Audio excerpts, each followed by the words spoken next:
નમસ્કાર, સીએનબીસી બજાર પર આપનું સ્વાગત છે અને આપ જોઈ રહ્યા છો મની મેનેજર. તો મની મેનેજર એટલે તમારા નાણાંના ચોક્કસ આયોજન માટે અપાતું માર્ગદર્શન અને હું જર્નાલ કંટી તમારું સ્વાગત કરું છું મની મેનેજરના આજના આ ખાસ એપિસોડમાં. તો આજના એપિસોડની અંદર આપણે શું વાત કરીશું, તો જે રીતે આપણે મૂડીને સુરક્ષિત રાખવાની વાત શરૂ કરી છે આ વાતને આપણે આગળ વધારીશું. બીજી કઈ રીતો છે તમારી મૂડીને સુરક્ષિત રાખવાની એ અંગે આજે આપણે વાતચીત કરીશું અને દર્શકોના સવાલ પણ અહીંયા આગળથી આપણે લઈશું. તો આપણે ગયા આ સપ્તાહની અંદર વાત કરી હતી કે કઈ રીતે રોકાણને આગળ વધારવું. પછી ગયા એપિસોડની અંદર આપણે વાત કરી કે કેપિટલને સેફ રાખીને કઈ રીતે આપણે ફિક્સ ઇન્કમથી રોકાણ કરી શકીએ અને પછી આપણે આપણું ભંડોળ પણ ભેગું કરી શકીએ. હવે આજે આની અંદર જો કન્ઝર્વેટિવ રીતે આપણે ઇન્વેસ્ટમેન્ટ કરવું હોય તો પણ આપણા કેપિટલને સેફ રાખવું હોય તો થઈ શકે છે કે નહીં એની વાત કરીશું. અને આ ચર્ચામાં આપણી સાથે જોડાયા છે ટ્રાન્ઝેક્ટ કેપિટલના ડિરેક્ટર ઇન્વેસ્ટમેન્ટ કાર્તિક ઝવેરી. કાર્તિકજી, સ્વાગત છે તમારું સીએનબીસી બજાર પર. તો કાર્તિકજી, આપણે ગયા એપિસોડની અંદર શરૂઆત કરી હતી આપણે ફિક્સ ઇન્કમથી કઈ રીતે ફિક્સ ઇન્કમની અંદર ઇન્વેસ્ટ કરીને આપણા કેપિટલને કઈ રીતે સેફ રાખી શકીએ એ અંગેની વાત કરી. હવે જો આપણે અન્ય રોકાણની રીતોથી એન્શ્યોર કરવું હોય કે આપણું કેપિટલ કઈ રીતે સેફ રહે તો એ કઈ રીતે શક્ય છે એ વિશે અમને જણાવશો.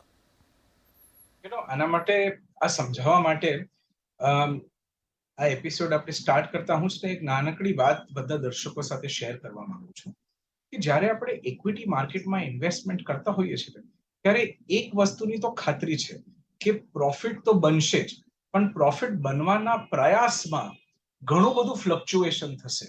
હવે હું તમને મારી દીકરીનો જ એક પર્સનલ એક્ઝામ્પલ આપું.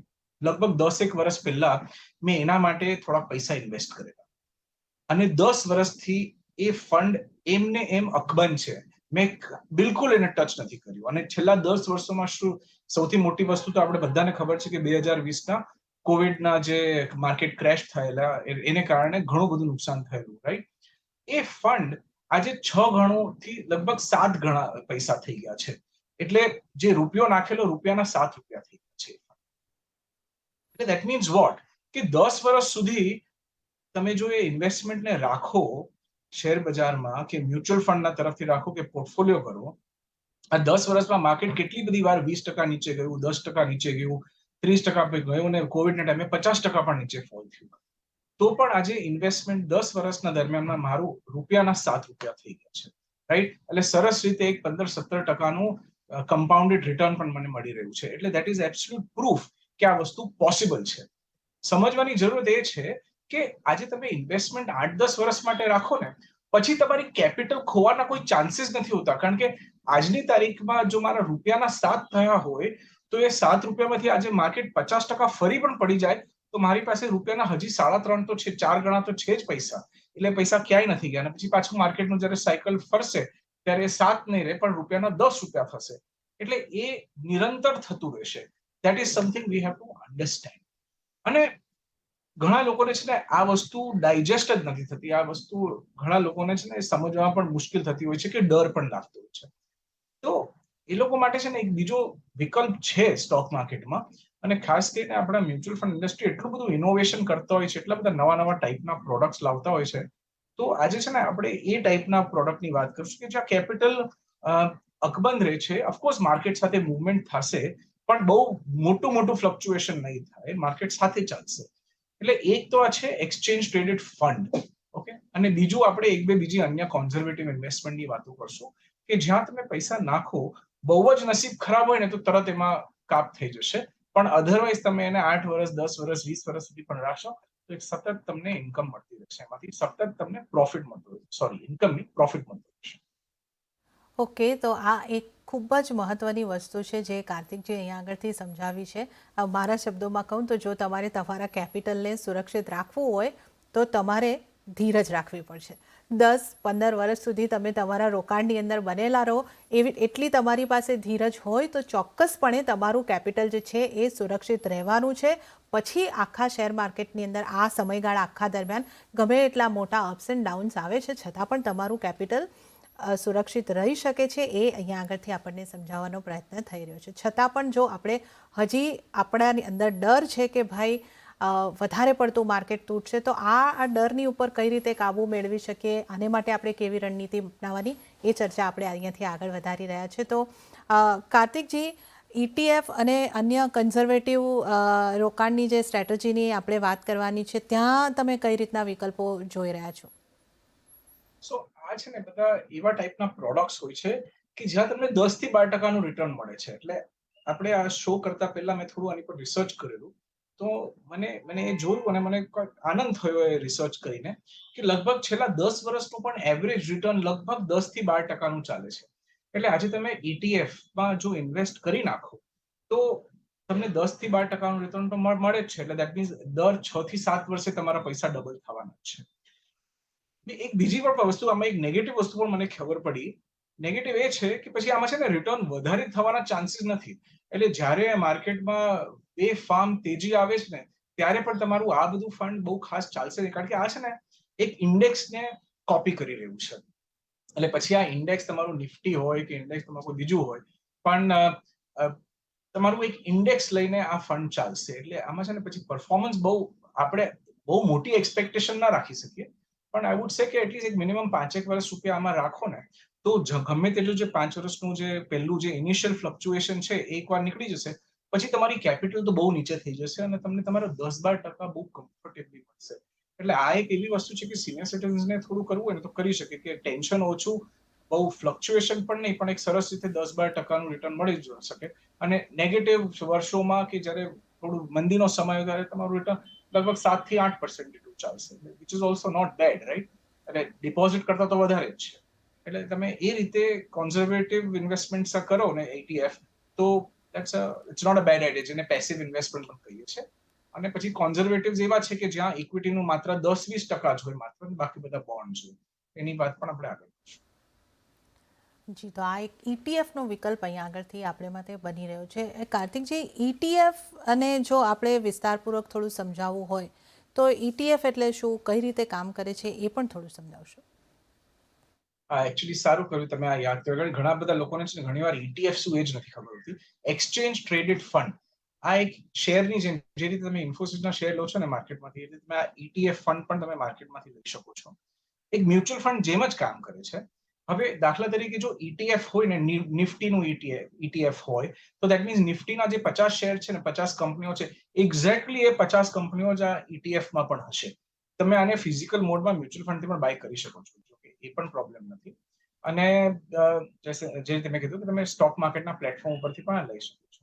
આમાં એક્સપેન્સીસ બહુ ઓછા હોય છે, અને જે નોર્મલ મ્યુચ્યુઅલ ફંડ તમને 2 થી 2.5% જેટલું જે ચાર્જ કરતું હોય છે, ફંડ મેનેજમેન્ટ ચાર્જ 2 થી 2.5%, તો અહીંયાનું ફંડ મેનેજર બહુ જ નાનકડો ચાર્જ હોય છે. લગભગ નહીં તો લગભગ 5% થી લઈને 0.5% જેટલો મેક્સિમમ એટલો ચાર્જ હોય છે. અલગ અલગ ફંડના અલગ અલગ ચાર્જ હોય છે.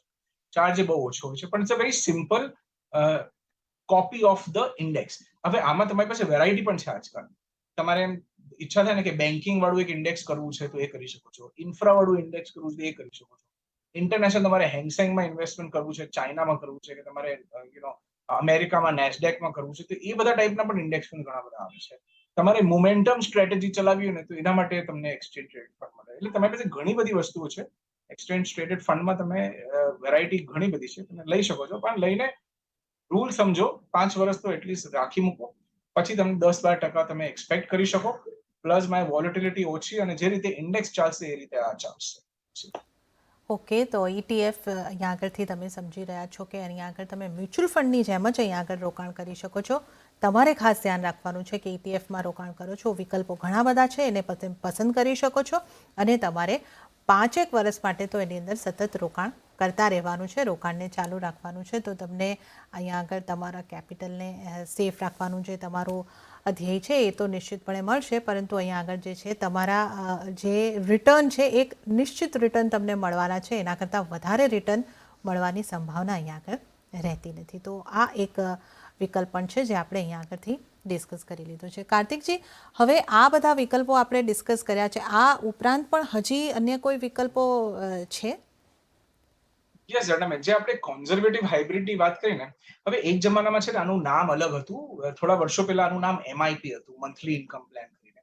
પણ પછી છે ને એમાં ઘણું બધું મિસસેલિંગ થવા માંડ્યું, કારણ કે લોકોને મંથલી ઇન્કમ પ્લાન એટલે પછી લોકો એક્સપેક્ટ કરે કે મંથલી ઇન્કમ મળે, કારણ કે નામ જ એવી રીતે, રાઈટ? તો પછી એ લોકોએ નામ ચેન્જ કરી નાખ્યું, કોન્ઝર્વેટિવ હાઇબ્રિડ કર્યું, કારણ કે જરૂરી નથી કે દર મહિના ઇન્કમ મળે, ગેરંટીડ નહોતી. પણ આ ફંડમાં બેસિકલી શું થાય છે કે આમાં લગભગ 20% જેટલું ઇક્વિટી એક્સપોઝર હોય છે. એટલે દાખલા તરીકે તમે ₹100 જો ઇન્વેસ્ટ કરો ને, તો ₹100માંથી ₹20 શેર બજારમાં જશે અને બાકીના ₹80 જે છે એ બોન્ડ બજારમાં જશે, એટલે બોન્ડ માર્કેટમાં જશે. એટલે એ પ્રમાણે લોકો કોમ્બિનેશન કરતા મેં આ જરા સ્ટડી કર્યું તો મને દેખાયું કે છેલ્લા 8-10 વર્ષનું એવરેજ લગભગ 8 થી 9% જેટલું ચાલે છે. ખરાબ સમયમાં એ 7% પણ થઈ જાય છે અને બહુ જ સારા સમયમાં લગભગ 10% સુધી ચાલી જાય છે. એટલે it's not a bad idea. 20% ખાલી તમારો પૈસા ઇક્વિટી બજારમાં છે, 80 પૈસા બહાર છે. અને એવી કોમ્બિનેશન કરતા આ પ્રોડક્ટ્સ લેતા તમને જો ઘરે 8-9% જેટલું છૂટતું હોય તો it's not a bad idea, right? પણ આમાં પ્રોબ્લેમ ક્યાં આવ્યો મને કે આમાં ટેક્સેશન વધારે, કારણ કે આ છે ને ડેટ ફંડનું પ્રોડક્ટ થઈ ગયો, રાઈટ? તો ડેટ ફંડના પ્રોડક્ટમાં કેપિટલ ગેઇન્સ વધારે હોય છે ઇક્વિટી કરતા. એટલે એક વસ્તુ એ ધ્યાનમાં રાખવી જરૂરી છે. અને જે પર્સનલી મને જે ગમે છે, જે ક્લાયન્ટ્સ માટે ઘણા બધા વર્ષોથી કરી રહ્યો છું, મને છે ને લગભગ 38% થી 40% હું આ એલોકેશન રાખું છું. એટલે આ બધા પ્રોડક્ટ્સમાં 20-20% છે. અને એવું કોઈ પ્રોડક્ટ નથી મળતું કે જ્યાં ડાયરેક્ટલી તમે 40 કરી શકો. એકાદ છે, એક કે બે, પણ it's not again debt product થઈ જાય છે. પણ માય પર્સનલ ફેવરેટ ઇઝ કે 35 થી 40% જેટલા પૈસા ઇક્વિટીમાં રાખવાના અને પછી બાકીના તમે જો બોન્ડ બજારમાં કરો તો ઇટ્સ ક્વાઇટ ઇન્ટરેસ્ટિંગ. ઓકે, તો અહીંયા આગળ આપણે કન્ઝર્વેટિવ હાઇબ્રિડની પણ વાત કરી છે. એની અંદર તમે તમારા કેપિટલને સેવ રાખો, એ રાખી શકો, એ માટેનું રોકાણ ચોક્કસપણે કરી શકો છો. પણ ટેક્સેશનને આ બધી ગણતરી અહીંયા આગળથી પણ તમારે કરવાની રહેશે. કાર્તિકજી, અહીંયા તમે કીધું કે તમારું પર્સનલ ફેવરેટ 40% ઇક્વિટી છે, એટલે આ કઈ રીતનું છે અને આવી સ્ટ્રેટેજી બનાવવી હોય તો કઈ રીતે બનાવી શકાય?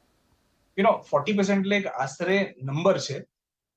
એક જમાનામાં છે 36% બરાબર ચાલતું હતું, એક જમાનામાં 38%. એટલે જેમ જેમ વ્યાજ દરોમાં ફેરફાર થાય ને એમ આપણું એલોકેશન ચેન્જ થઈ જાય. પણ મૂળ રીતે આપણે સિમ્પલ રીતે સમજાવવા માટે એમ વિચાર કરીને ચાલીએ કે ₹100માંથી ₹40 ઇક્વિટી ફંડમાં નાખીએ અને 60 પૈસા આપણે ડેટ ફંડમાં નાખીએ, કે પછી બોન્ડ લઈએ, કે પછી એમાંથી આપણે ડેટ ફંડના રિટર્ન અત્યારે કંઈક બહુ 4-5%થી વધારે નથી, એટલે અત્યારે અમે આજકાલ એ નથી કરતા. પણ અમે સજેશન એવું આપીએ છીએ કે તમે ફિક્સ ડિપોઝિટ જુઓ, કે પછી કોઈ સારી એનબીએફસી, AAA એનબીએફસી માંથી તમે 5 વર્ષ સુધી ડિપોઝિટ કરો, કાં તો પછી જે સ્ટેટ ગવર્મેન્ટના બોન્ડ છે જે મને ઘણા ગમે છે, જે 9-9.5% રિટર્ન આપે છે. એટલે અમે શું કરીએ કે 60% પૈસા એવા ટાઈપના બોન્ડ ઇન્વેસ્ટમેન્ટમાં કરી નાખીએ, 40% પૈસા ઇક્વિટી ફંડ્સમાં લઈએ. એટલે ઇક્વિટી ફંડ્સમાં લેવાથી શું થાય કે 40 પૈસા, જે કે ₹40 મારા છે, એમાં મને ગ્રોથ મળે છે, એમાં ટેક્સેશન પણ બહુ કંટ્રોલમાં છે, બહુ જ સરસ રીતે ચાલે છે. અને બાકીના મારા ₹60 જે બોન્ડ બજારમાં છે એને હું મેક્સિમાઇઝ કરવાની કોશિશ કરું, કે પછી ઇન્સ્યોરન્સ પોલિસીઓ લઉં કે બોન્ડ સીધા સ્ટેટ ગવર્મેન્ટ બોન્ડ લઈ લઉં, જે વસ્તુ જે સમયે સારી દેખાતી હોય એ પ્રમાણે અમે એનું સિલેક્શન કરતા હોઈએ છીએ. એટલે આ છે ને બનાવવું પડે છે કસ્ટમાઇઝ રીતે, અને સમયસર આના પ્રોડક્ટ્સ ચેન્જ થતા રહે છે. પણ બેસિક રીતે 40% ઇક્વિટી ફંડ, 60% આઉટસાઇડ અને ઇન્ટુ સમ ફિક્સ્ડ ઇન્કમ પ્રોડક્ટ. એટલે એ ટાઈપનું કોમ્બિનેશન કરીએ ને તો ઘણી બધી વાર આ સ્ટ્રેટેજી 9-10% બહુ જ સરસ રીતે ને આફ્ટર ટેક્સ આટલા રિટર્ન આપી દે છે. અને બહુ જ મજબૂત સ્ટ્રેટેજી છે. ઘણું બધું આનું બેક ટેસ્ટિંગ પણ જોયું છે, કર્યું છે. સતત વર્ષોના વર્ષો સુધી ચાલે છે. એટલે આપણે છે ને આને બેઉને કોમ્બિનેશનમાં એક પોર્ટફોલિયો તરીકે જોવાનું. એટલે સ્ટેટમેન્ટ આનું પણ અલગ હોય, આનું પણ અલગ હોય, પણ આપણે એને મિક્સ કરીને પછી ટોટલ મારીને જોવાનું કે દર વર્ષે કઈ રીતે આપણું કામકાજ થાય છે. કે ઇક્વિટી બજાર તમને ખબર છે, કોઈક વાર ઉપર હશે, કોઈક વાર મંદીના સમય થોડું નીચે પણ હોય, પણ ત્યારે આપણે બોન્ડ માર્કેટમાં પણ કંઈક ને કંઈક મળતું હોય છે. કોમ્બિનેશન કરીએ ને તો બહુ સરસ એક સ્ટેડી અને સોલિડ રિટર્ન મળે છે. અને ઘણી હદ સુધી, એટલે આઈ વુડ સે 80-90% સુધી તમને એવું લાગશે કે મારું કેપિટલ પ્રોટેક્ટેડ છે. એટલે 10 વર્ષમાંથી 8-9 વર્ષ તો તમને કમ્પ્લીટલી પ્રોટેક્શન છે. અને એકવાર તમારું ઇન્વેસ્ટમેન્ટ 8-10 વર્ષ મેચ્યોર થઈ ગયું તો તમે જોશો કે હવે તો કેપિટલ જવાનો કોઈ સવાલ જ નથી. ઓકે, તો આ તમામ આપણે વિકલ્પો જોયા છે. આ એક કસ્ટમાઇઝ સ્ટ્રેટેજી પણ આપણે જોઈ છે કે 40% સુધીનું રોકાણ આપણું ઇક્વિટીમાં અને બાકીનું આપણે ડેટ કે ફિક્સ ઇન્કમની અંદર રાખી શકીએ છીએ. તો આપણે આ રીતે આ તમામ વિકલ્પો છે જે આપણે ચર્ચા કરી છે એની અંદર રોકાણ કરીને આપણા કેપિટલને સેફ રાખ્યા બાદ પણ એક સરસ ઇન્કમ કે પછી એક ભંડોળ ભેગું કરી શકીએ છીએ ચોક્કસપણે. તો આ એક સરસ ચર્ચા આપણી ચાલી રહી છે, પરંતુ અહીંયા આગળ સમય થઈ રહ્યો છે એક નાનકડા વિરામનો. તો લઈશું નાનકડો વિરામ અને ત્યારબાદ આપણે દર્શકોના સવાલ જવાબ લઈશું.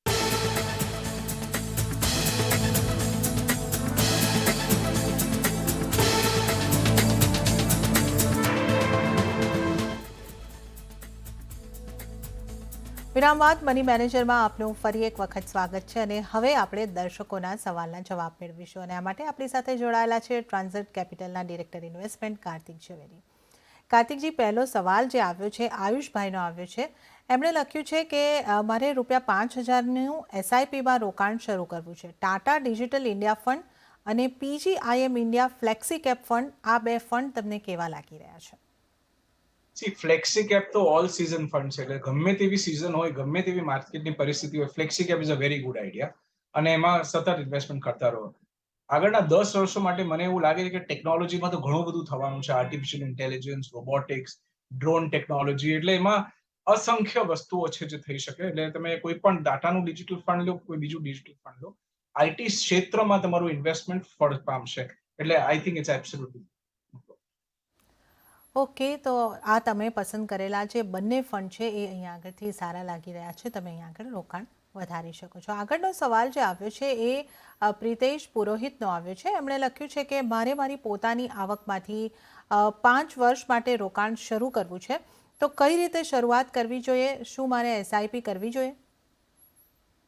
સારામાં સારો ઉપાય છે, ₹1,00,000નો ઉપાય છે કે એસઆઈપી કરો. કારણ કે આ છે ને એટલી બધી એક બ્રિલિયન્ટ ફેસિલિટી છે કે એક જમાનામાં મને યાદ છે 20-25 વર્ષ પહેલા જયારે અમારે ઇન્વેસ્ટમેન્ટ કરવું હતું ત્યારે કોઈ ઓપ્શન જ નહોતું. તમારે ₹50,000 કે એ વખતે 50,000 પણ મોટી વસ્તુ હતી, તો એ પૈસા એટલા લઈને માર્કેટમાં જવું પડતું હતું ને કંઈક ઇન્વેસ્ટમેન્ટ કરવું પડતું કે મંથલી આમ ₹500, ₹1,000, ₹2,000 એવી તો કોઈ ફેસિલિટી જ નહોતી કે તમે એટલા ઇન્વેસ્ટમેન્ટ કઈ રીતે કરો ને એમાં તમને સારામાં સારી કંપનીનું એક પોર્ટફોલિયો બનેલો મળે, રેડીમેડ મળે, પ્રોફેશનલ મેનેજર્સની સર્વિસ મળે. એ બધી વસ્તુ અત્યારે બહુ ઓર્ડિનરી લાગે છે, પણ 20 વર્ષ પહેલા એવી વસ્તુ નહોતી. એટલે જરૂરથી એસઆઈપી કરો. અને તમારે જો તમારું ટેક્સ સેવિંગ કરવું હોય તો તમે એસઆઈપીમાં તમે ઈએલએસએસમાં પણ કરી શકો છો. ઈએલએસએસ એટલે it's like a mutual fund, open ended scheme છે. 3 વર્ષનું લોકિન હોય છે, પણ એની પછી તમે ગમે ત્યારે એક્ઝિટ કરી શકો છો. તો એમાં તમે કરો તો 2 in 1 તમારું કામ થઈ જશે કે તમારું ઇક્વિટી બજારમાં ઇન્વેસ્ટમેન્ટ પણ થશે, એસઆઈપી પણ ઓટોમેટિકલી ચાલુ થઈ જશે અને પ્લસ તમને ટેક્સ સેવિંગ પણ મળશે. એટલે ઇન્વેસ્ટમેન્ટ કરતા ટેક્સ સેવિંગ મળે છે. હવે એમાં રિડેમ્પશન ઉપર કે મેચ્યોર તમે જ્યારે એમાંથી સ્વિચ આઉટ કરશો ત્યારે તમને કેપિટલ ગેઇન લાગશે, પણ ઇન્વેસ્ટમેન્ટમાં તો તમને તમારું સેક્શન 80C નું પણ બેનિફિટ મળે છે. એટલે that's a very good idea. તમે આ માર્ગે જતા હોય તો બહુ સરસ વસ્તુ છે. ઓકે, તો આ તમારો જે વિકલ્પ છે એસઆઈપી પસંદ કરવાનો, એ ઉત્તમ વિકલ્પ છે. તમે એના ઉપર આગળ વધી શકો છો અને આ ઉપરાંત ઈએલએસએસની અંદર પણ જો તમારે રોકાણ કરવું હોય તો ચોક્કસપણે કરી શકો છો. હજી એક ક્વેશ્ચન આપણે ઝડપથી લઈ લઈએ. હેતલ મહેતાનો આવ્યો છે. એમણે જણાવ્યું છે કે એમની ઉંમર 27 વર્ષની છે. એમને મિડ કેપ અને સ્મોલ કેપ ફંડમાં રોકાણ કરવું છે, તો આ માટે એઓ આપણને ફંડ પૂછી રહ્યા છે. હેતલ માટે અને બાકી બધા દર્શકો માટે જો તમે એમ પૂછ્યું ને કે તમારે મિડ કેપ ક્ષેત્રમાં કયા 4 શેર લેવા અને સ્મોલ કેપમાં કયા 3 શેર લેવા, તો હું તમને બહુ આનંદપૂર્વક એની મારી રેકમેન્ડેશન આપી દે. કારણ કે એ શેર્સમાં શું થાય કે અમે પોતાનું એનાલિસિસ કરીને પોતાનો ઓપિનિયન આપતા હોઈએ છીએ, પણ મ્યુચ્યુઅલ ફંડમાં દુવિધા એવી છે કે મ્યુચ્યુઅલ ફંડમાં આજે લાગે કે આ મ્યુચ્યુઅલ ફંડ સારું છે, પણ કદાચ 1 વર્ષ પછી એની આજની તારીખમાં એની રેન્ક નંબર 3 હોય, પછી કદાચ વર્ષ પછી એની રેન્ક નંબર 10 થઈ જાય કે 8 થઈ જાય કે પછી નંબર 1 થઈ શકે છે. એટલે આમાં શું છે, ફંડ મેનેજર્સ ને એ લોકોના ટીમ જે હોય છે ને એ લોકો કામ કરતા હોય છે. એટલે it is very difficult to answer કે કયું ફંડ સારું છે.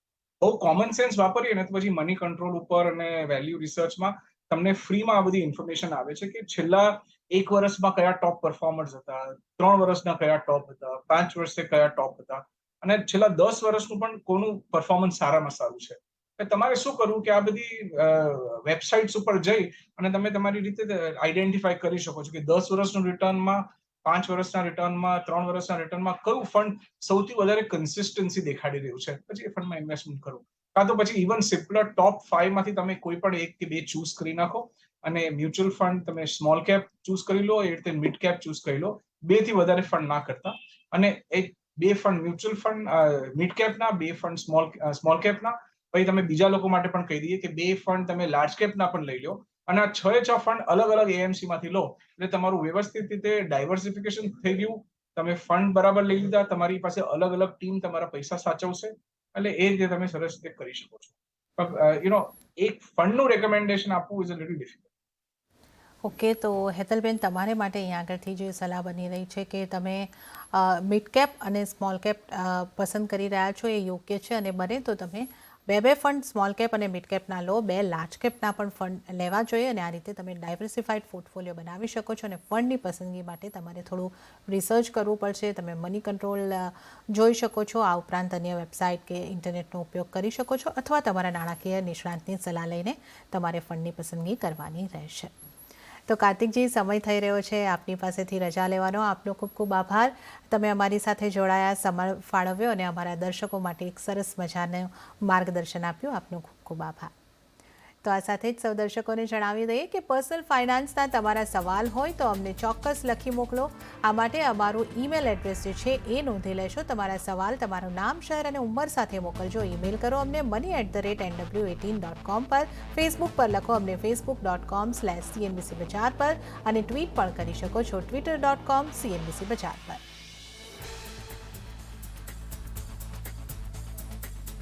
તો આ સાથે જ મની મેનેજરમાં હાલ પૂરતું આટલું જ. હવે મને પણ આપશો રજા, પરંતુ આપ જોતા રહો CNBC બજાર. નમસ્કાર.